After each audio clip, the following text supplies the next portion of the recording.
안녕하세요. 주식박사 주린입니다. 영상 클릭해 주셔서 감사합니다. 구독, 좋아요는 제게 큰 힘이 됩니다. 테슬라 관련 이슈가 발생하면 인스타로 먼저 공유드릴 수 있도록 하겠습니다. 인스타 아이디는 본문 내용에 적어둘 테니 팔로우 부탁드리겠습니다. 오늘은 테슬라의 주식을 몰래 살 수 있는 방법인 다크풀에 대해서 한번 알아보는 시간을 갖도록 하겠습니다. 제가 이 분야에서 전문가가 아니다 보니 최대한 검색을 많이 해보고 전달드리는 내용이다 보니 다소 팩트가 아닌 부분을 본의 아니게 전달할 수도 있습니다. 혹시 제가 틀린 부분이 있으면 댓글로 공유 부탁드리겠습니다. 그리고 이 방법을 무조건 사용했다는 것은 아니고 그냥 가능성에 대해서 한번 말씀드리는 것이기 때문에 그냥 재밌게 봐주시면 좋을 것 같습니다. 테슬라가 S&P 500에 편입이 되려면 분명 16, 17, 18일에 인덱스 펀드들이 매수를 해야 되기 때문에 주가가 많이 오를 것이라는 전망이 굉장히 많았습니다. 사실 저 역시도 그러한 추측을 하긴 했습니다. 그런데 16일 장을 열어보았더니 주가가 오히려 하락하였습니다. 근데 주가가 하락하면 헤지 펀드가 더 매도를 많이 하지 않았을까라고 생각을 하고 있습니다. 그러면 팔고 싶은 헤지 펀드와 사고 싶은 인덱스 펀드들 때문에 거래량은 늘어나지 않을까라고 생각을 했습니다. 한번 거래량을 보도록 하겠습니다. 거래량을 보면 12월 16일에 4천만 건이 발생하였습니다. 그런데 그 전날들과 비교하면 오히려 12월 16일의 거래량이 줄어들었습니다. 그래서 주가가 떨어진 것은 어느 정도 이해가 되었으나 거래량이 줄었다? 이거는 조금 납득하기가 어려웠습니다. 그래서 혹시 이런 공식적인 경로가 아닌 다른 경로로 주식을 매수할 수 있는 방법이 있을까에 대해서 한번 알아보았습니다. 그 방법에 대해서 서칭을 하던 중 다크풀이라는 것에 대해서 알게 되었습니다. 그럼 우선 이 다크풀이 무엇인지에 대해서 한번 설명을 먼저 드리겠습니다. 11월 17일에 테슬라가 S&P 500에 편입이 된다는 소식이 나왔는데 만약 여러분이 11월 1일에 테슬라가 편입이 될 거라는 소식을 미리 전해 들었다고 하겠습니다. 그러면 당연히 테슬라 주가가 오를 것이라고 생각해 하루빨리 가능한 많은 테슬라 주식을 매수하고 싶을 것입니다. 나무위키에 나와 있길 아직 대부분의 종목이 전산화가 되어 있지 않기 때문에 저렇게 수기와 전화로 주문을 넣는다고 합니다. 무튼 갑자기 워렌 버핏이 저기에서 테슬라를 100만 주를 살려고 걸어두었습니다. 그러면 투자의 기재 워런 버핏이 테슬라를 100만 주나 산다고? 그럼 분명 무슨 일이 있을 거야 하고 너도 나도 테슬라 주식을 매수하게 됩니다. 이러면 워렌 버핏에게는 그렇게 좋은 일이 아닙니다. 왜냐하면 해당 주식을 사려고 하는 사람이 점점 많아지게 되면 점점 주가를 위로 올려버리게 되어 결국 원래 사려던 가격보다 높은 가격의 주식을 매수해야 되는 상황이 옵니다. 그리고 워렌 버핏이 아니더라도 갑자기 많은 물량들이 매수에 걸려 있으면 사람들이 그 물량을 보게 되고 자연스럽게 사려는 물량이 많아지면 주식의 특성상 주가가 올라가게 됩니다. 그러니 많은 양의 물량을 원하는 가격에 사는 게 생각보다 쉽지 않습니다. 현재 이 상태로 거래를 하게 되면 누가 어떤 주식을 매수하는지에 대해서 공개적으로 알려지게 됩니다. 그러면 대량의 거래를 하고 싶은 사람은 자신이 원하는 가격에 주식을 매수하기가 굉장히 어렵습니다. 그래서 여기 나온 게 다크풀이라는 곳입니다. 다크풀은 정말 말 그대로 아무것도 보이지 않습니다. 이 다크풀 안에서는 누가 있는지도 모르고 누가 어떤 주식을 샀는지 팔았는지에 대한 정보가 전혀 없습니다. 누가 테슬라를 500달러에 100만 주를 삽니다라고 올립니다. 만약에 여기서 누군가가 우연히 테슬라 100만 주 500달러에 팝니다 라고 하면 이때 서로의 니즈가 충족되었기 때문에 이 둘의 계약이 체결되게 됩니다. 물론 주식을 사고 팔더라도 지금 얻었기 때문에 누가 샀는지 팔았는지 알 수가 없습니다. 만약 거래가 끝나서 다크풀에서 나가보도록 하겠습니다. 그때 대중에게 공개가 됩니다. 누가 무엇을 샀는지 그때 알 수 있게 됩니다. 아마 공식적으로 자신들의 포트폴리오를 공개하는 ETF나 그런 곳에서는 쉽게 대중들이 알 수 있긴 하지만 일일 거래량의 15% 미만이 다크풀 거래라면 꼭 공개를 하지 않아도 되는 것으로 알고 있습니다. 만약 하루에 테슬라의 주식이 100주가 거래되었고 만약 다크풀이 14주가 거래가 되었다면 일일 거래량의 15% 미만이기 때문에 꼭 필수적으로 공개할 필요는 없는 것으로 알고 있습니다. 피네라라고 불리는 금융산업규제당국 홈페이지에서 조금만 더 확인해 보도록 하겠습니다. 이 페이지에는 투자자들을 위해 다크풀이 무엇인지에 대해서 설명이 나와 있습니다. 혹시 시간이 되시는 분들은 이 페이지에 들어가서 처음부터 끝까지 읽어보시는 것도 큰 도움이 될 것 같습니다. 피나라에서 규정하기를 다크풀은 over the counter, 즉 OTC의 형태로 규정하고 있습니다. 그럼 OTC가 무엇이냐면 우리나라 말로는 장외거래라고 합니다.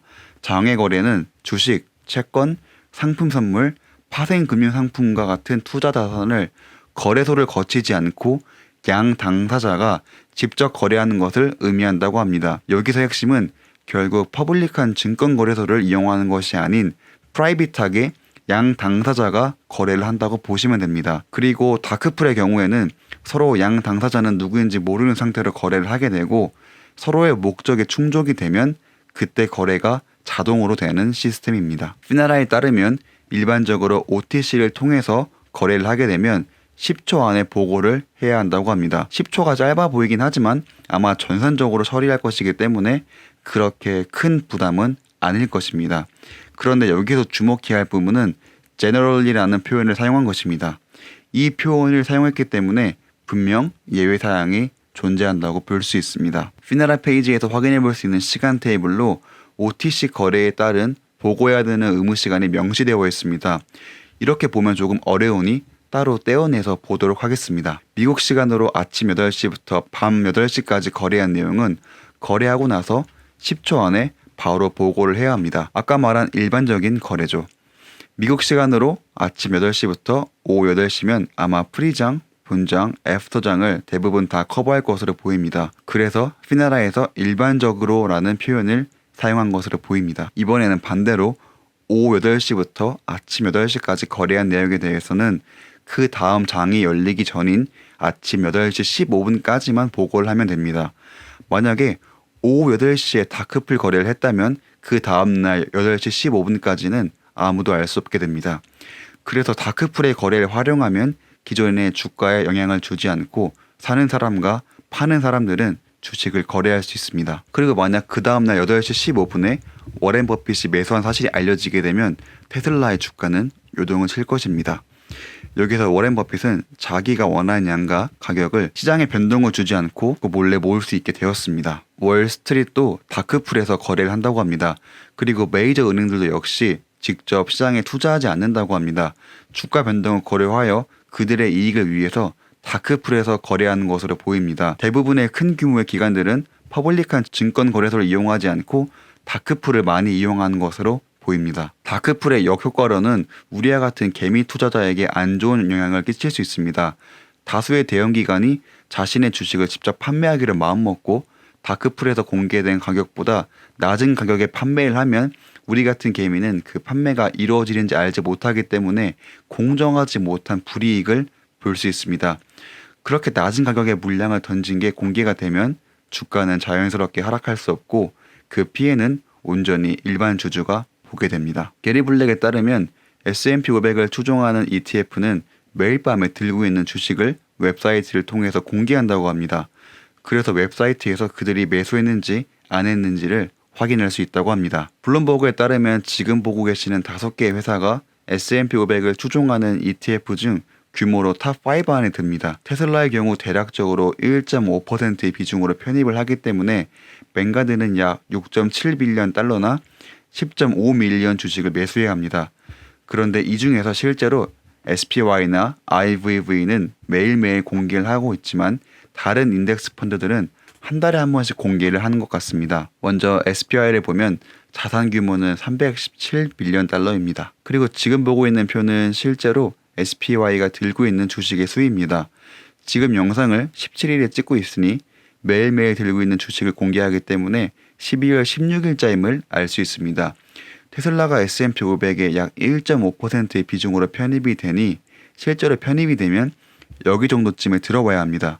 그리고 이 근방을 아무리 찾아봐도 테슬라가 보이질 않습니다. 그래서 실제로 전체 리스트를 다운받고 테슬라 티커를 입력하였는데 12월 16일 기준으로 SPY는 테슬라를 한 주도 매수하지 않는 것을 알 수 있습니다. 지금 보고 계시는 곳이 IVV 홈페이지입니다. 여기서도 마찬가지로 테슬라를 검색해 보았지만 아직까지 테슬라를 매수하지 않은 것으로 보입니다. 뱅가드 ETF는 종류가 굉장히 많은데 이 중에 S&P 500을 추종하는 ETF는 티커 VOO를 갖고 있습니다. 눈여겨보아야 할 것이 11월 30일에 공개된 내용입니다. 등 안에는 당연히 테슬라는 포함되어 있지 않습니다. 그래서 제가 생각을 한 게 아직까지 인덱스 펀드들이 정말 테슬라 주식을 매수하지 않았을 거에 대한 의문이 들고 있습니다.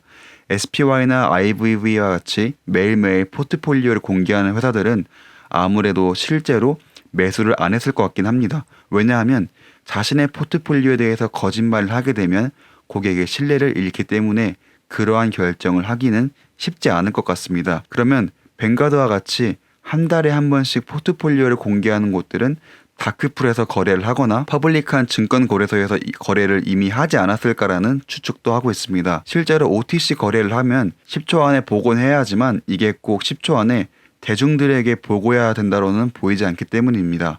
그리고 다크풀로 거래를 하지 않을까에 대한 의견은 아무래도 짧은 시간 내에 많은 물량들을 매수해야 되다 보니 많은 물량이 매수로 잡히게 되면 어쩔 수 없이 주가가 올라가게 됩니다.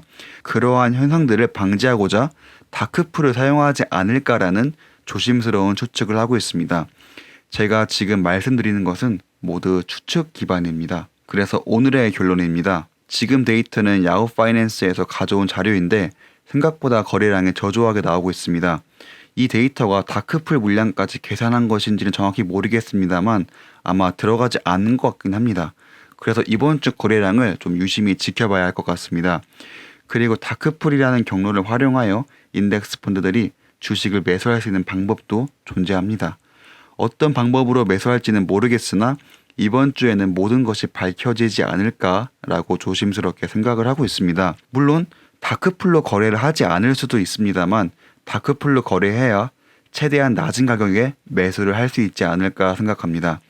최근에 공부하다가 이 개념에 대해서 어렴풋이 알게 되었고 주린이 가족분들에게 소개드리고자 한번 영상 만들어보는 시간을 갖게 되었습니다. 혹시 내용이 많이 부족하거나 이해가 안 되는 부분도 생길 수 있을 텐데 그러면 댓글로 남겨주시면 다시 내용 보완하거나 설명드릴 수 있도록 하겠습니다. 오늘 금요일 화이팅 하시고 잘 마무리하셨으면 합니다. 항상 시청해주셔서 정말 감사합니다.